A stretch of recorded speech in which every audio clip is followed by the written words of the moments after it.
While nothing has been signed officially yet, NASA does plan to continue flying its astronauts on the Russian Soyuz vehicle even after U.S.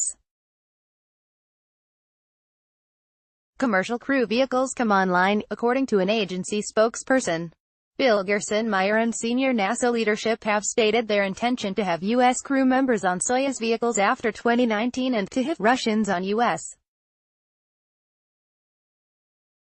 crew vehicles. Stephanie Schierholz, who works in public affairs at NASA headquarters in Washington, told Space.com. Gerstenmaier is the Associate Administrator for Human Exploration and Operations for NASA, a position he has held since 2005. That post gives him immense influence on the use of the International Space Station, ISS, and the development of future human space programs.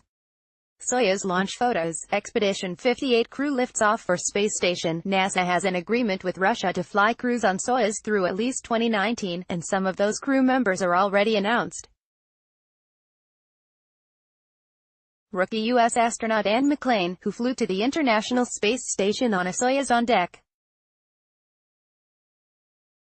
3, is slated to return to the station on a Soyuz in 6 months. The Expedition 58 crew and backup crew checked out a model of their Soyuz ride before launch at Baikonur Cosmodrome in Kazakhstan. Credit: NASA, Viktor Zelentsov and on Feb. 28. The Expedition 59 crew launching on a Soyuz will include 2 Americans, Nick Hague and Christina Koch. Hague was one of the astronauts who experienced an abort on Expedition 57 in October, returning quickly to Earth after the failure. Since his launch passed the accepted boundary for space, Expedition 59 will officially count as his second trip to space, while it will be Koch's first.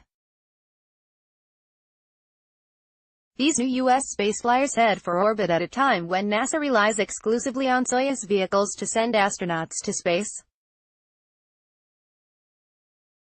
NASA retired its Space Shuttle program in 2011 and has relied on Russian vehicles since then to go to the ISS. For the most part, that arrangement has gone off without a hitch, with October's launch being the only disruption in crew rotation since Russia became NASA's sole provider of human launch services. In comparison, NASA experienced a 3-year disruption for operational ISS flights after the Space Shuttle fleet was grounded in 2003, following the fatal Columbia accident. NASA and 2 commercial crew providers, Boeing and SpaceX, are now close to bringing vehicles for crews online. SpaceX announced its first uncrewed test flight of the Dragon human spacecraft in 2019, and Boeing is expected to launch its own uncrewed flight sometime in the months following. Once these vehicles are certified for flight, astronauts will ride them to the ISS. In August, NASA revealed 9 U.S. astronauts who will fly on the first certification flights for Boeing's Starliner and SpaceX's Dragon. The post-certification flight crews have not been announced, but Schierholz said those flights will include crew members from outside the U.S., an inclusion that NASA fully expects will extend to Russians. NASA said these post-certification flights will be fully operational and will be regular, long-duration rotation missions, just like the missions facilitated by Soyuz today. Schierholz added that having Russian and U.S. vehicles flying simultaneously will provide redundancy in crew transportation to the ISS. Additionally, flying both Americans and Russians on the 2 sets of vehicles makes sense given that the space station is made up of 2 distinct segments, a Russian side and a U.S.